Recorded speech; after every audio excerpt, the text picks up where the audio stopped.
آیت لیان کا شان نزول کیا فقہا نے نقل کیا ہے؟ چنانچہ آیت لیان کے شان نزول کے سلسلے میں حکم یہ ہے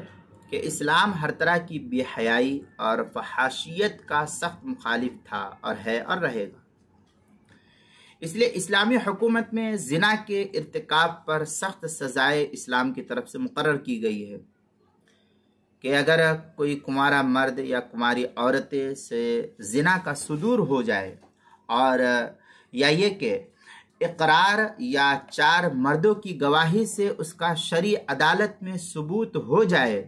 تو برسر عام ایسے مجرموں کو 100 کوڑے لگانے کا شریعت اسلام نے حکم دیا ہے۔ اور اگر یہ جرم شادی شدہ مرد یا عورت سے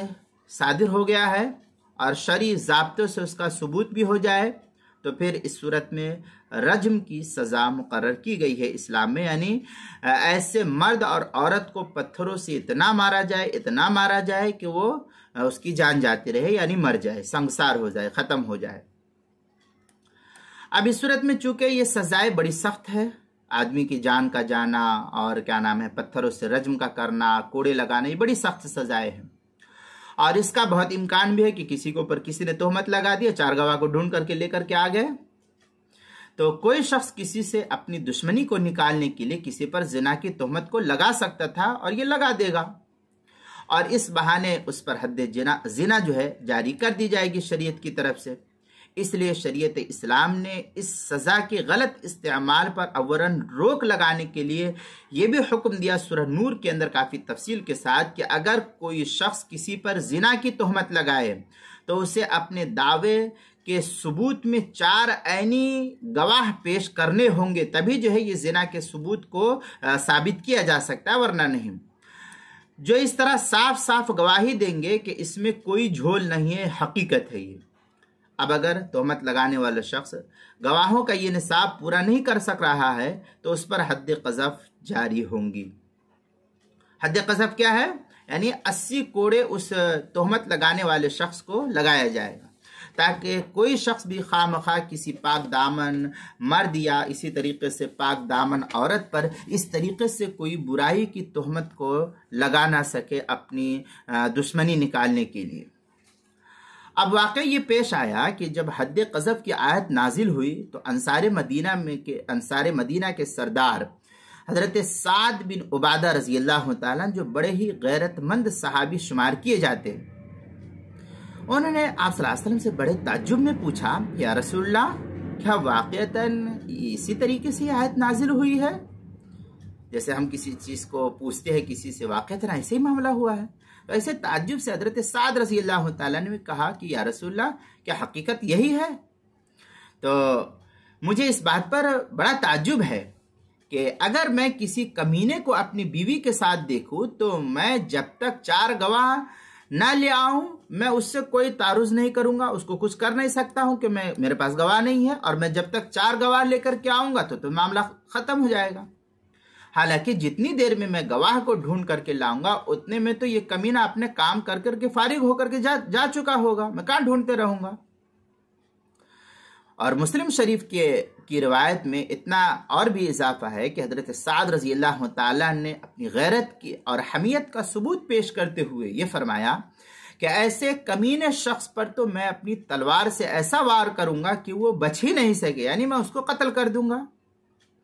یہ حدیث جو ہے مسلم شریف کی پہلی جلد صفحہ 491 پر نقل کی گئی۔ اب یہ واقعہ پیش آیا تھا اس وقت کہ اتنے میں کچھ ہی وقت گزرا تھا کہ ایک صحابی ہے حضرت ہلال بن امیہ رضی اللہ تعالیٰ عنہ، ان کے ساتھ یہ واقعہ پیش آ گیا، ان کی اہل خانہ کے ساتھ یہ واقعہ پیش آ گیا۔ انہوں نے خود اپنی آنکھوں سے اپنی بیوی کو دوسرے مرد کے ساتھ مبتلا دیکھ لیا۔ جب صبح ہوئی اور یہ بات عام ہوئی، لوگوں میں چرچا ہوا کہ اب ہلال بن امیہ پر تو حد قذف جاری کی جائے گی، تو حضرت ہلال بن امیہ رضی اللہ تعالیٰ نے فرمایا کہ چونکہ میں بالکل سچا ہوں، مجھے امید ہے کہ اللہ تبارک و تعالیٰ میرے لیے کوئی بچاؤ کا راستہ ضرور نکالیں گے۔ چنانچہ اسی موقع پر آیت لعان کا نزول ہوا اور اللہ تعالیٰ نے فرمایا والذین یرمون ازواجہم، वलम यकुल लहुम शुहदाउ इल्ला अनफुसुहुम फशहादतु अहदिहिम अर्बउ शहादातिन बिल्लाहि इन्नहु लमिनस सादिकीन वल खामिसतु अन्न लानतल्लाहि अलैहि इन कान मिनल कादिबीन वयदरउ अन्हल अज़ाब अन तशहद अर्बअ शहादातिन बिल्लाहि इन्नहु लमिनल कादिबीन वल खामिसतु अन्न गज़बल्लाहि अलैहा इन कान मिनस सादिकीन। ये सूरह नूर की आयत है, पारा नंबर 18, आयत नंबर 6, 7, 8, 9 है। सूरह नूर के अंदर ये वाक़या काफ़ी तफसील से नकल किया गया है, जिसका हुक्म यह है कि और जो लोग अपनी बीवियों पर तोहमत लगाएं और उनके पास अपने अलावा कोई गवाह ना हो, तो ऐसे शख्स की गवाही की ये सूरत है कि अल्लाह की कसम खाकर 4 मरतबा गवाही दे कि यकीनन वो शख्स सच्चा है, और 5वीं मरतबा ये कहे कि अगर वो झूठा हो तो उस पर अल्लाह की फिटकार है, अल्लाह की लानत है, फिटकार है, और औरत से सज़ा हट जाएगी। इसी तरह कि वो अल्लाह की कसम खा करके, यानी औरत या अल्लाह की कसम खा करके 4 मरतबा गवाही दे कि यकीनन वो तोहमत लगाने वाला मर्द झूठा है, और 5वीं मरतबा वो औरत ये कहे कि अगर वो शख्स सच्चा है तो उस औरत पर अल्लाह का गज़ब हो। ये जो है आयत लिआन नाजिल हुई। अब इन आयत के नुज़ूल के बाद पैगम्बर अलैहिस्सलातु वस्सलाम ने हज़रत हिलाल बिन उमैया रज़ी अल्लाह तआला अन्हु को बशारत सुना दी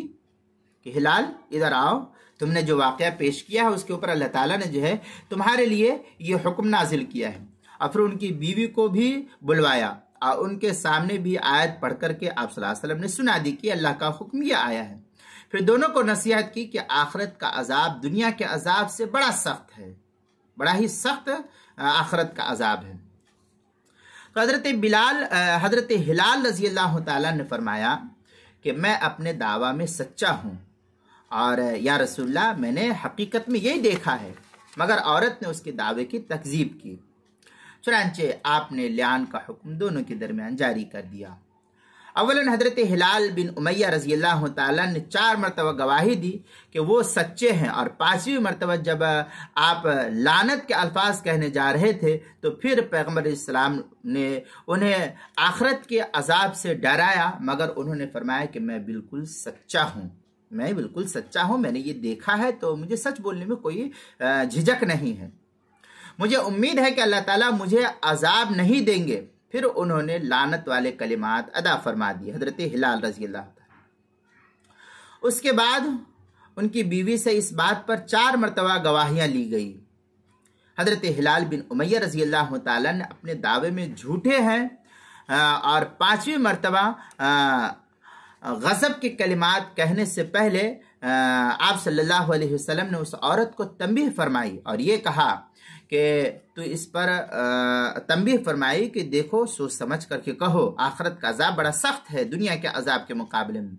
तो इस पर वो कुछ देर ठटकी, यानी ठहरी रही, रुकी रही, और एतराफ़ जुर्म का कुछ इरादा उसने करना चाहा, लेकिन फिर कहने लगी कि मैं अपने ख़ानदान को रुसवा ना करूँगी, और ये कहकर 5वीं गवाही के कलिमात भी उसने अदा कर दिए। उसके बाद आप सल्लल्लाहु अलैहि वसल्लम ने यह फैसला फरमाया कि इन दोनों मियाँ बीवी में तफरीक कर दी जाए, और इस औरत का बच्चा बाप की तरफ मंसूब ना हो, और ना ही उस बच्चे को कोई वलदुज़्ज़िना होने का ताना दे। ये जो है अल्लाह के रसूल सल्लल्लाहु अलैहि वसल्लम ने दोनों के दरमियान इस तरीके से जुदाईगी करा दी। बाज़ रिवायात में हज़रत उवैमिर इजलानी के मुतालिक भी लिआन का वाक़या मनक़ूल है हदीस की किताबों में, जैसे तफसीर इब्न कसीर मुकम्मल सूरह नूर सफ़ा 926 927 जो दारुस्सलाम से सुलम हुआ नुस्खा है, बुखारी शरीफ जिल्द नंबर 2 सफ़ा नंबर 695, मुस्लिम शरीफ पहली जिल्द सफ़ा 490, सुनन अबी दाऊद पहली जिल्द सफ़ा 306 और 307 पर इसको नकल किया है। अब इस पूरे वाक़े से इस नाजुक मामले में इस्लाम के साफ, शफाफ और बसीरत अफरोज नज़रिए का आसानी के साथ इंसान अंदाज़ा लगा सकता है कि अल्लाह ताला ने क्या हुक्म दिया है। जहाँ एक तरफ ज़ौजैन की इज्जत नफ्स का ख्याल रखा गया, वहीं बच्चे के मुस्तकबिल को भी ताबनाक रखने की भरपूर कोशिश की गई है। ऐसे पेचीदे मसले का हल इस्लाम के अलावा किसी और शरीयत में मिलना ही मुश्किल है। अब लोग इस्लाम को बदनाम कर रहे हैं, हालांकि शरीयत ने, इस्लाम ने जिस तरीके से साफ और शफाफ मसाइल को वाज़ेह तौर पर वाज़ेह अंदाज में बयान किया है, किसी और मजहब ने इसको इतना नहीं बयान किया है। चुनांचे ये तफसील जो है किताबुल मसाइल की 5वीं जिल्द के अंदर भी इसको नकल किया, सफ़ा 356, 357 और 358 पर इसकी काफ़ी तफसीली बहस नकल की गई है। आप वहाँ भी देख सकते हैं इस तफसीली बहस को।